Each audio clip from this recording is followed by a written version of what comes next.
Miami condo crisis is at an interesting spot right now because many people think we're at the bottom of the market. Like, hey, can prices go any lower?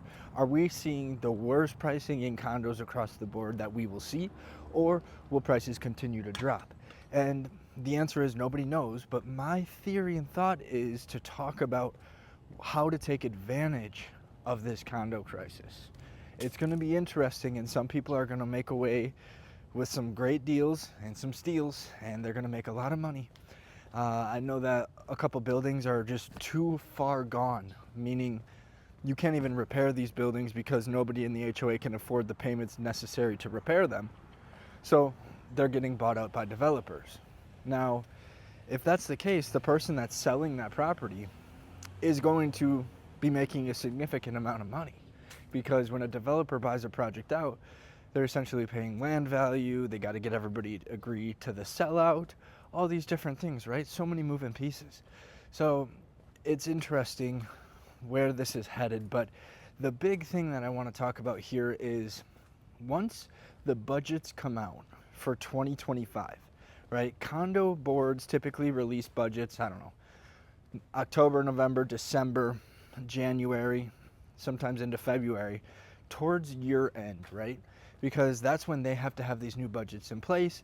You have to vote on them, approve them, get the board to agree, all these things. But when these budgets come out, I think people are going to be shocked at how much their fee is going to increase, how much their insurance is going to increase, and how much they have to pay in special assessments.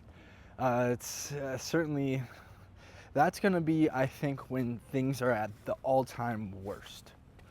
I really think that that's going to be when everybody sees like, oh, hey, we really have to come out of pocket $50, $75, $100,000 or whatever the case may be. And maybe it's only $20,000.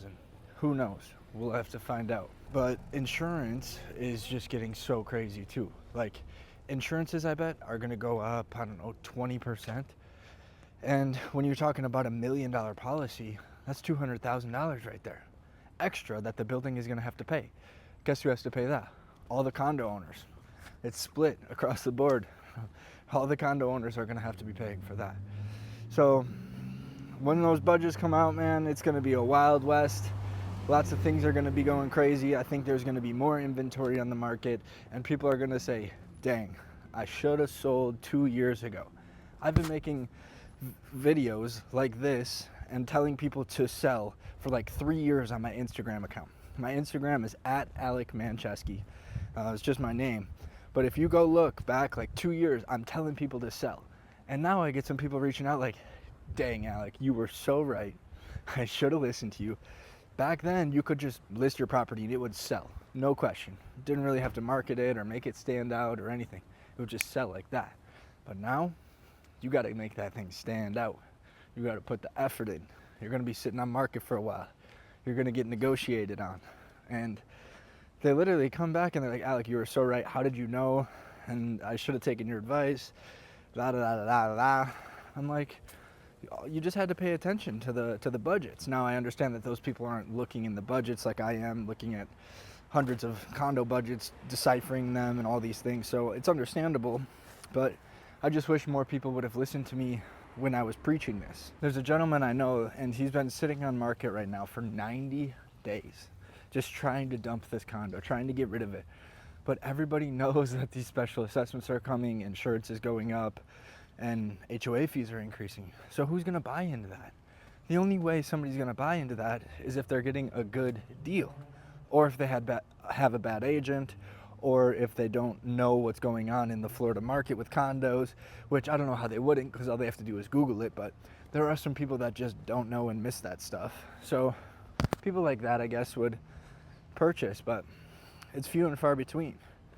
A lot of the luxury condos I'm seeing right now, they're dropping in price significantly, because when HOA fees go up, theirs goes up the highest because it's prorated based on like square footage and value and a couple other things.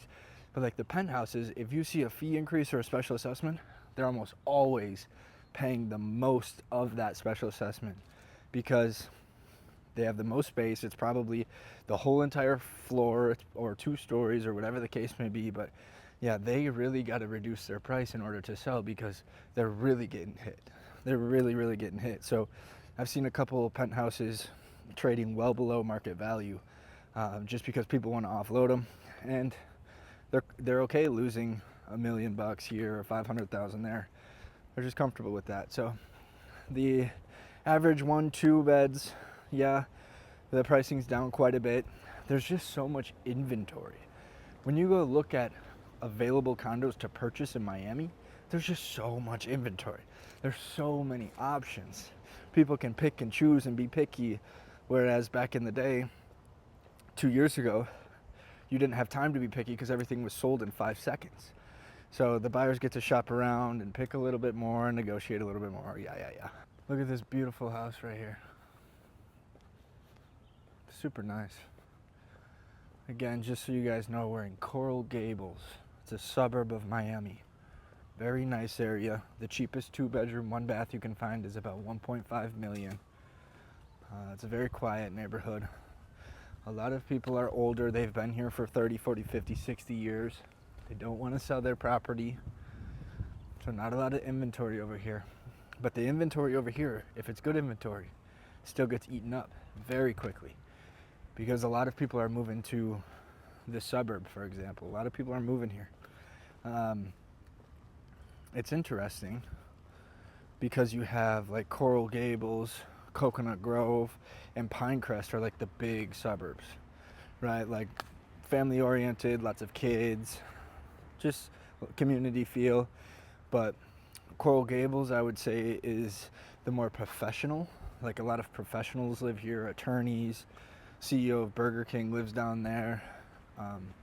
The president of Burger King lives down there. Just people like that. And then you got Coconut Grove, which is like new money, which is like a lot of people from New York coming down, buying up those buildings or those properties.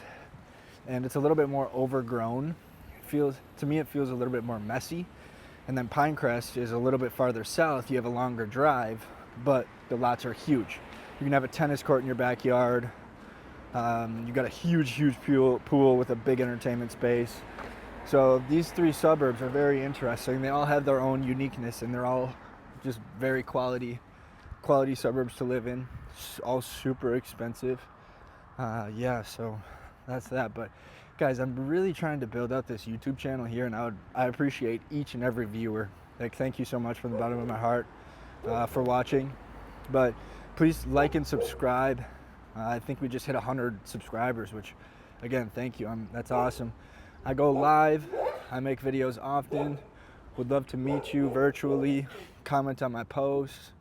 I'm excited about this. Let's grow this channel.